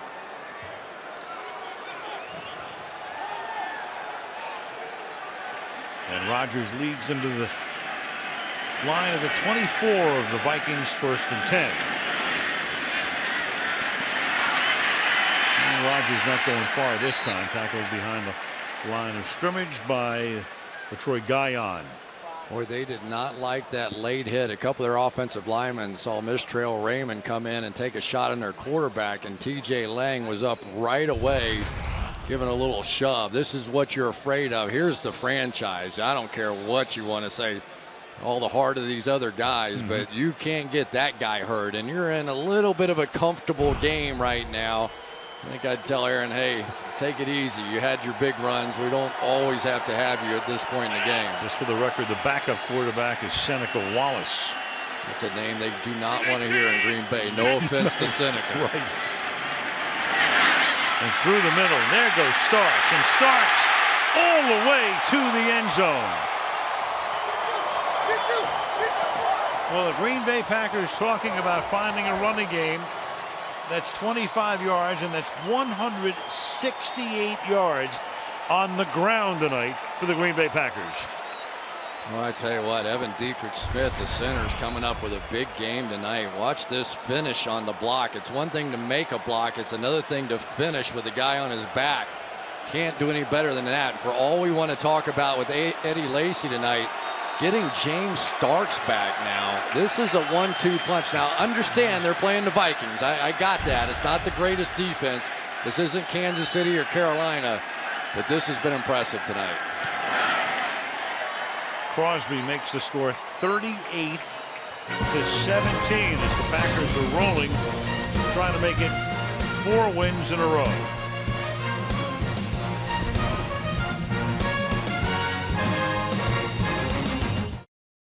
Right now in that AFC South, we saw the Colts last week beating Denver 5-2, and on top, Andrew Luck, magnificent. We'll see him next week on Sunday night.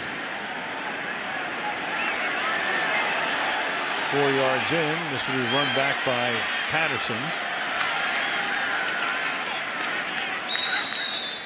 And he's tackled at the 18-yard line. Early 4th. Green Bay up by 3 touchdowns.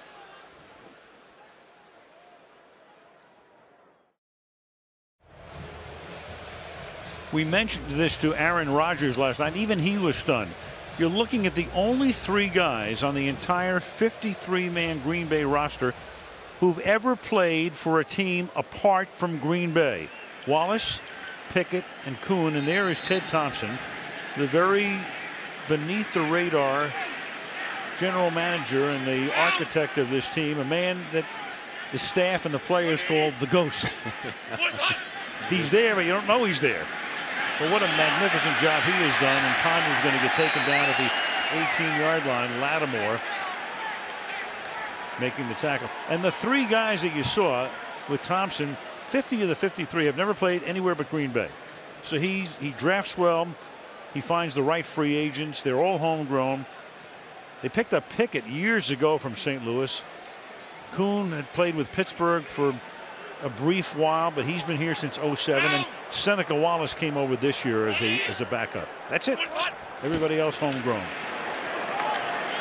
And this is Peterson. And Chris, just one other point is that there's no other team that has even 40 guys that you can say that about, and this team has 50. So you know how the Packers have been built, and they have been so good for so long. A lot of kudos go to that organization. Yeah, and I think it's part of the magic that it's not a me first kind of team, and that permeates through the organization, including Ted Thompson, including Mike McCarthy. I think it's part of the reason where a lot of people were so stunned that Greg Jennings made those kind of comments. A couple of guys told me it's just not what we do as the Green Bay Packers, and so that was the startling part for them. Well, it's startling right now, and you can tell that the crowd is so frustrated.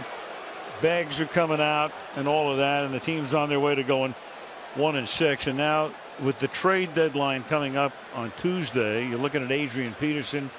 I would be stunned if he got dealt. Jared Allen, some talk about maybe his getting dealt. And other people interested in being the dealtee. Right. Like Denver, San Francisco, and Seattle, perhaps. Right. And that kick will be down at the 45-yard line. Green Bay has the ball back.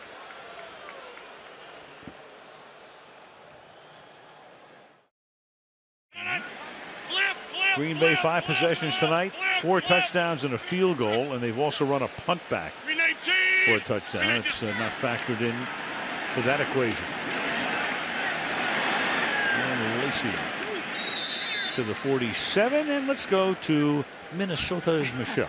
Well, you mentioned Jared Allen and some trade rumors out there today. I chatted with Vikings owner Ziggy Wilf down here on the field before the game. I asked him about whether he'd be willing to trade Allen to get something for him before the end of the season. He said those reports are baloney. He said Jared was just too good and, quote, we're going to keep him. So that's according to Ziggy Wilf as late as tonight, Al. Did he say baloney, or is that a euphemism? No, he said baloney, okay, which is, you know, we say that here in Minnesota. Right. Very kind. 2nd down and 8 from the 47.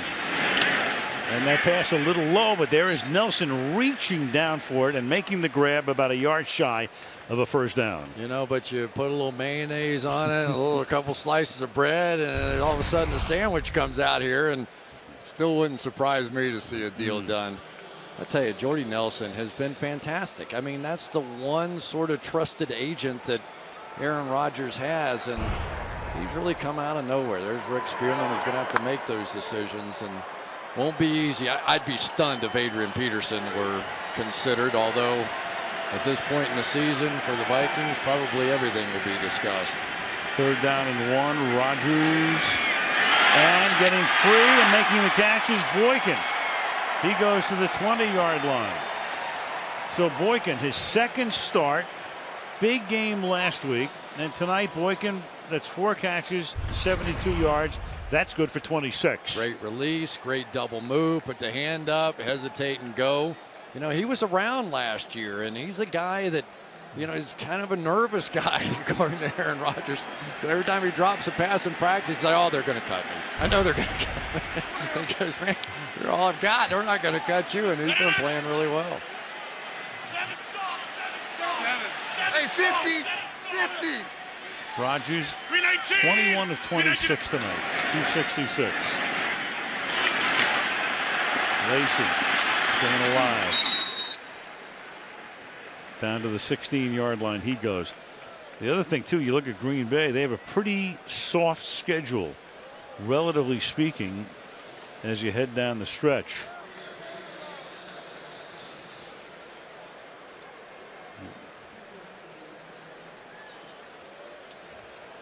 Going to bring it up for you. There it is. Chicago next week at home. No Cutler. Philly at home. Well, they lost to the Giants today. Then they go to the Giants. Then they have Minnesota in Green Bay, at Detroit, big one. Atlanta all of a sudden 2-5. They go to Lambeau. So I know every coach is going to say every game's a tough game and all that, but statistically speaking, it's one of the softer remaining schedules in the league as Lacey takes the ball to the 10-yard line. That's the reason I always laugh. People will take a schedule at the beginning of the year and say, oh boy, look at this. This is a hard schedule. This is an easy schedule. So you're out of your mind. You don't know what you're talking about.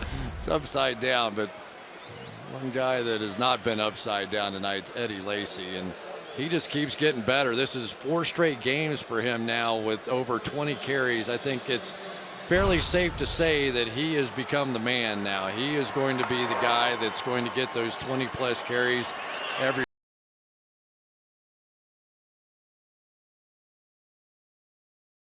issues, probably now number 3. 3rd and 1. And Lacey, another conversion and a 1st and goal. Don Barclay, the right tackle, with the escort. Mariano Rivera, there's nothing better than having one of these big backs on your team that can close the deal. You know, you get a lead and you want to run out the clock, and here's a guy with enough speed to get to the edge. This is another thing they've been doing. Andrew Corliss made a couple of nice catches early in this game, but his edge blocking in this one has made a difference too.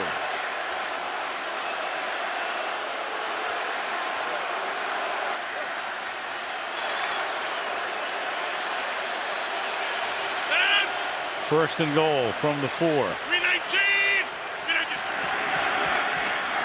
And this was Jordy Nelson, stopped about a half-yard shy.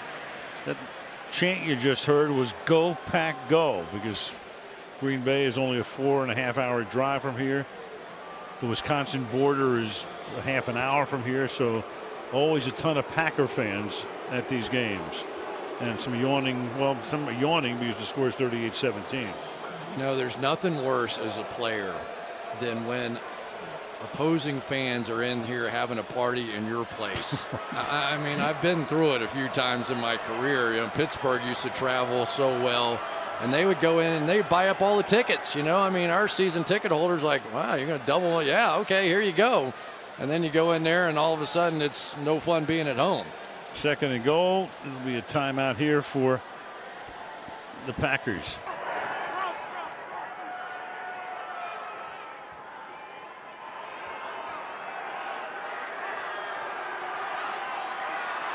Second and goal. And Lacey. And he's going to get stymied, at least for the moment, by Aaron Henderson. Well, Aaron Henderson missed him last time. He didn't miss him this time. He got underneath Lacey, and that was a pretty good rib shot right there. Here he comes right from this angle. Got his head a little lower than Lacey did that time. It's a proud bunch here on this defense, but it has been no contest tonight against Aaron Rodgers. They can't get off the field. No, never have the entire game. 3rd and goal.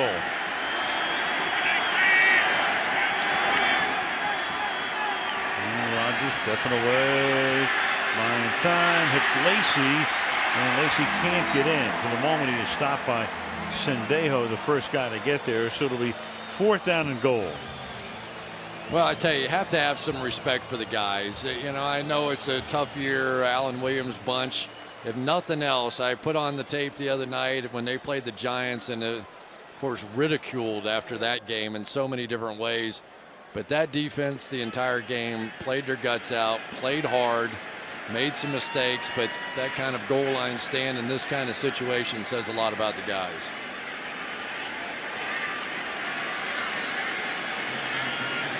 Crosby for the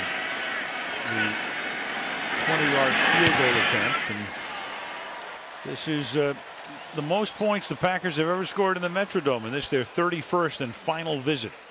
41-17.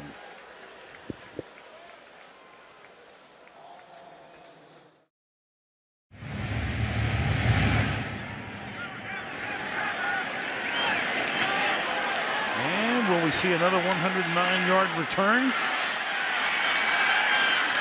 It's not over yet. Still not over. To the 41, so that's a 50-yard run back for Cordero Patterson. Not trading him. Yeah.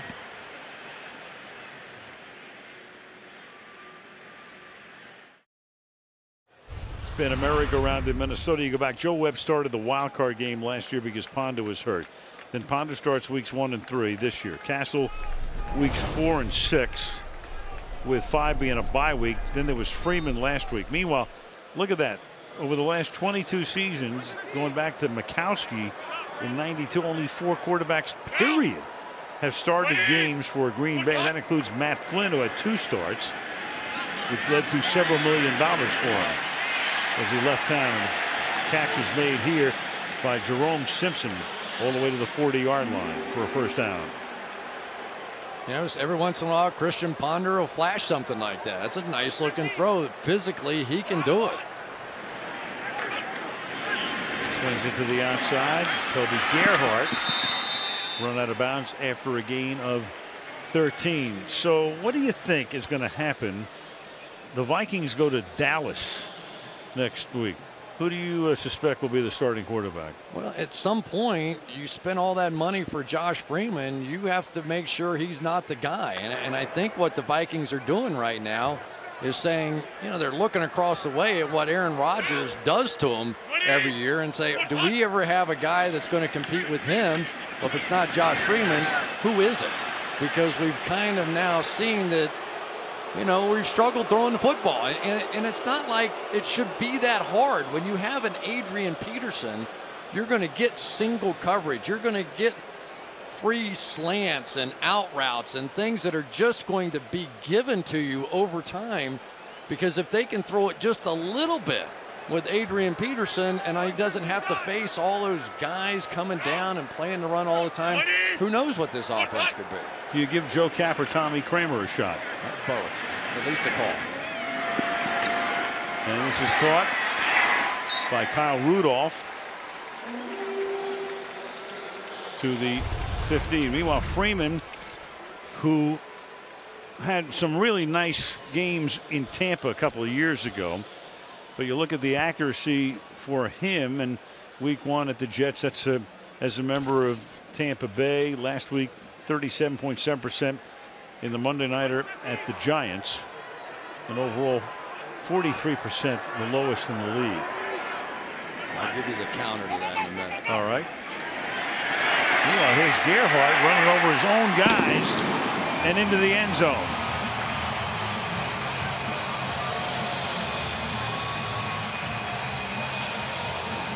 So Peterson with a smile as he watches his backup do all of the dirty work.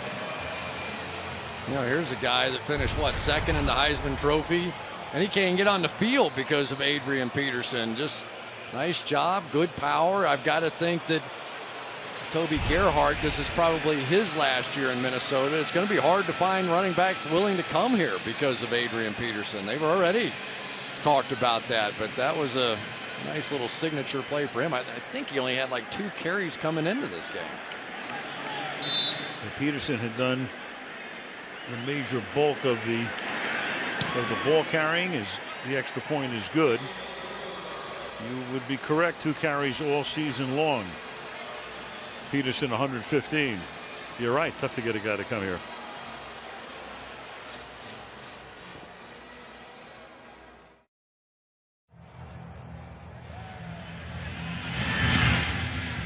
Onside kick attempt, bouncing around, and the Vikings are going to come up with the ball, but it didn't go 10 yards. Josh Robinson comes up with it, but the first thing it has to do is go 10 yards. Unless somebody on the receiving team were to have touched it first. Unless a little bit of a conference here just to sort it out.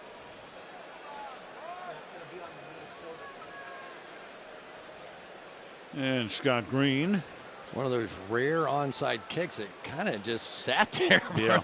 You know, there was like a bomb went off in the middle of it and nobody could get close to the ball. Illegally touching the ball prior to it traveling 10 yards. It'll be Green Bay's ball, 1st and 10. Again, had a Packer touched it, then it would be anybody's ball. It's a heck of a kick. Watch, this thing is just going to bite and bounce straight up in the air. Just never made it the distance. Has to go to the 45. Never got there. And thus the Packers will take over at the Minnesota 42-yard line.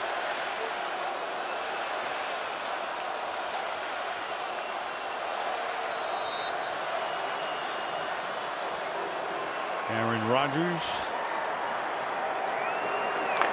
Only 5 incomplete passes tonight. He has owned this building. And yet, he's, after this one, assuming he wins the game, he'll still only be 3-3 here in his 6 starts. Eddie Lacy to the outside. Well, you know, we were talking about Josh Freeman a little bit, just to give you the counterpoint. Of course, he had the big year in 2010, 25 touchdowns, 6 interceptions, 96 quarterback rating. Everybody thought that he was going to be the man, you know, and his career was going to take off. A year ago at this time, had a 5-game stretch starting on October 14th. Had 5 straight games with a passer rating over 100 there, and led the Buccaneers to wins in 4 of those 5 games. And in the loss, threw for a career-high 420 yards, 3 touchdowns, no interceptions. So he's done it. He has done it before.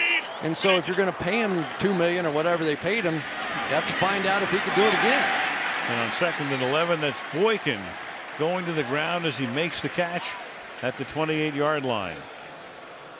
Was not a good start. A lot of issues with accuracy that he's going to have to prove that he can overcome.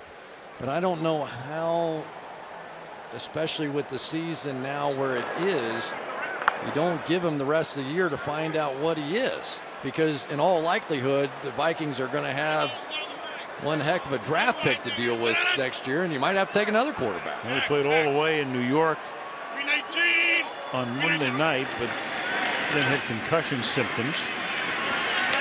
Not according to Rodney Harrison, but according to the Vikings anyway. Rodney felt that it was an excuse being used by the Vikes to go back to ponder. Well, we'll see next week. So if you're the Dallas Cowboys, you are preparing for. I'm just guessing. I'm preparing for a tough film day. First of all, after what happened to the Dallas Cowboys today in Detroit, boy, did they give that thing away. But if I had to bet my money, I would, assuming Freeman's healthy, I would probably say Freeman.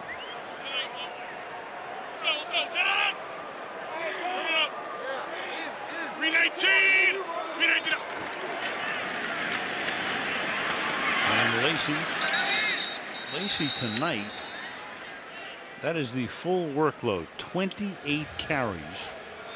It's a Peterson type night, 93 yards. You know what else is impressive is the fact that on this offensive line, think about this now. There are 3 fourth-round draft picks and 2 college free agents. That's who their offensive line is.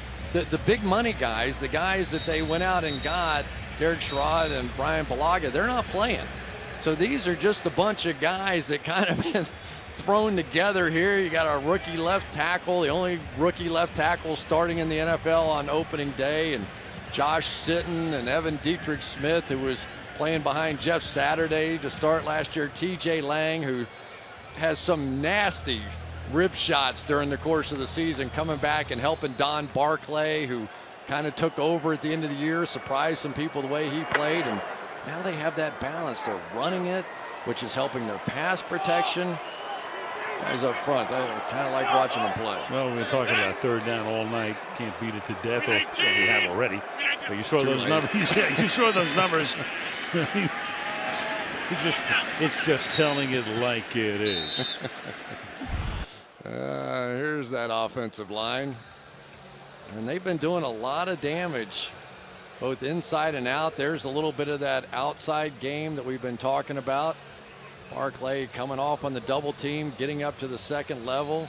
Evan Dietrich Smith inside with a pancake block to spring James Starks. Running backs look good. I think that's really helped this team too, don't you? The addition of these younger backs, bringing Eddie Lacy in here, and took a little chance. Wasn't sure what he was going to be physically, but boy, he is looking like he did in that championship game a year ago. Well, that draft told you all you needed to know when you picked 2 running backs in the first 4 rounds, the other being Franklin from UCLA. And then Starks gets healthy and they're running the ball beautifully. 185 rushing yards tonight. Meanwhile, a 45-yard attempt by Crosby is right down the middle to make it 44-24. Now, you don't think that Frazier and Spielman will get on a plane and go to Hattiesburg, Mississippi this week, do you? Just joking. They might send Jared Allen. I don't know, but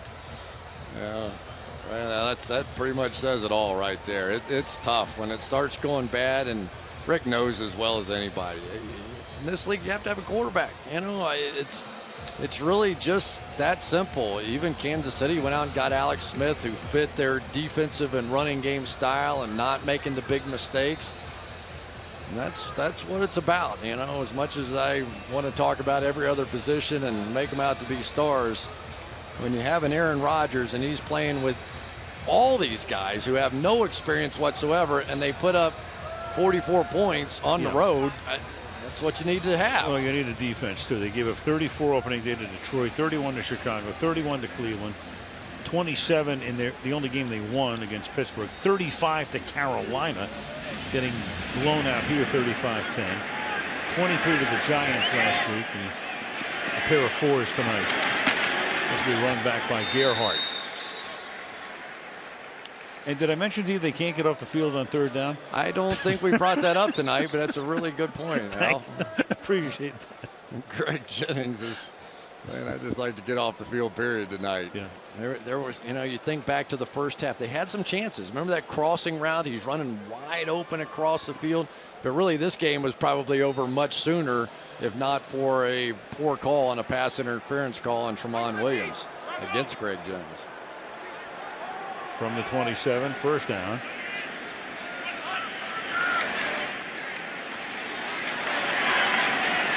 And catch is made, short gain, Gerhardt. All right, see if we can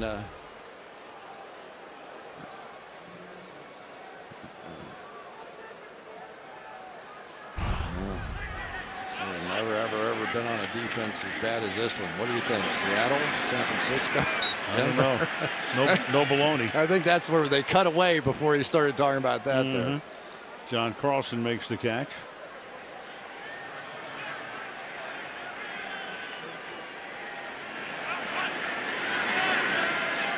And on 3rd down and 4.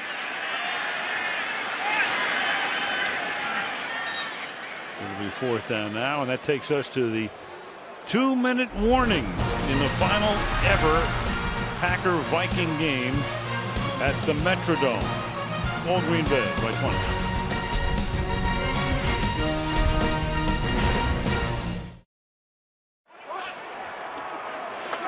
4th and 4. Ponder launching it deep downfield, and there's contact, but there's no flag. There is a flag. There is a flag at the 24-yard line as Tramon Williams got tangled up with Patterson as they went downfield on a 4th and 4. Defense, number 38. Ball will be placed at the spot of the foul. 1st down. And that's Tramon Williams with the interference. I wonder if Tramon was going for the intentional tangled feet here. When I was watching this thing, he kind of got beat. Cordero takes off. Now watch this little shot. See what I mean? How he tried to slide his feet in there and claim tangled feet. But I tell you, when that Cordero Patterson takes off, he takes off. He's not there yet as a receiver, but if there is a new quarterback coming in here one day, he's going to like that guy. 44-yard penalty. And Ponder gets tripped from behind. To the 19 he goes. Dayton Jones gets the tackle, credit for it. Minute and a half ticking down to that point with 2nd down and 5.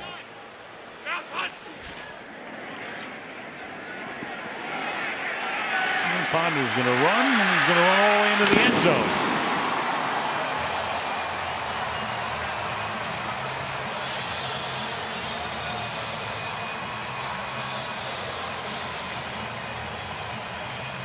Christian Ponder, 19 yards for the score.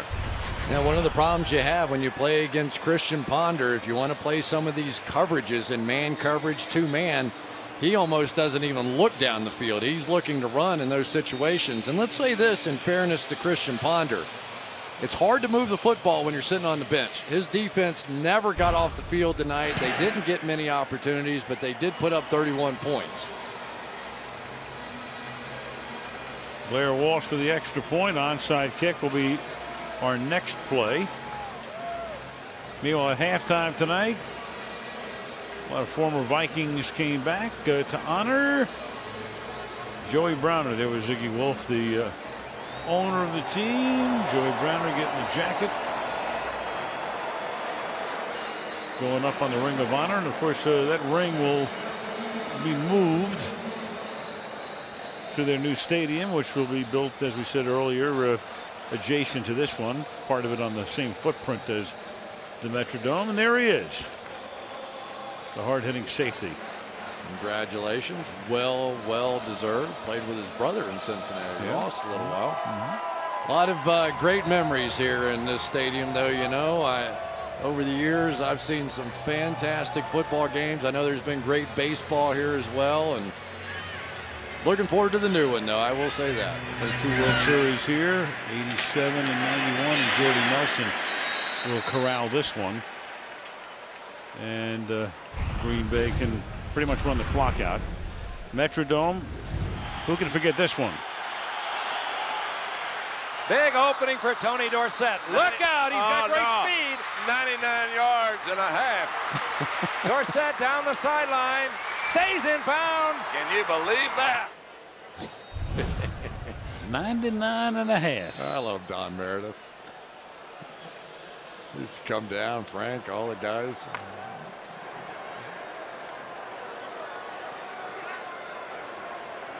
Since the 70 merger, by the way, I don't even want to mention this anymore. 15 conversions on 3rd or 4th down. Have you mentioned that tonight? No, we haven't mentioned it for at least 2.5 minutes. I don't remember that. Tell you what, I'll think about this building. The loudest sound I ever heard at a sports event in the 87 World Series, Kent Herbeck in Game 6 hit a grand slam home run. We were doing the game on ABC. We had one of those meters that measures sound, right, and the meter broke. That's the record. Along with eardrums. That was the Guinness World Record. If you break the machine, then that's the record. Yeah, you can't beat breaking the machine. And the Twins won that game, won Game 7, won in 91. They have a new ballpark, a beauty. Vikings will have a new ballpark in 2 years after playing a couple of years down the line at the University of Minnesota. And Minnesota right now goes to 1-6. So what's going to happen before the trade deadline, if anything? Green Bay has won 4 in a row. They meet the Chicago Bears next Monday night at Lambeau Field and remain atop the NFC North, with the Lions in hot pursuit. And that's the way the final Packer-Viking game in the history of the Metrodome, Mall of America Field, will conclude. Can we say happy birthday to Jared Allen's 2-year-old daughter, Brenly? You just said it. There you go. There you go.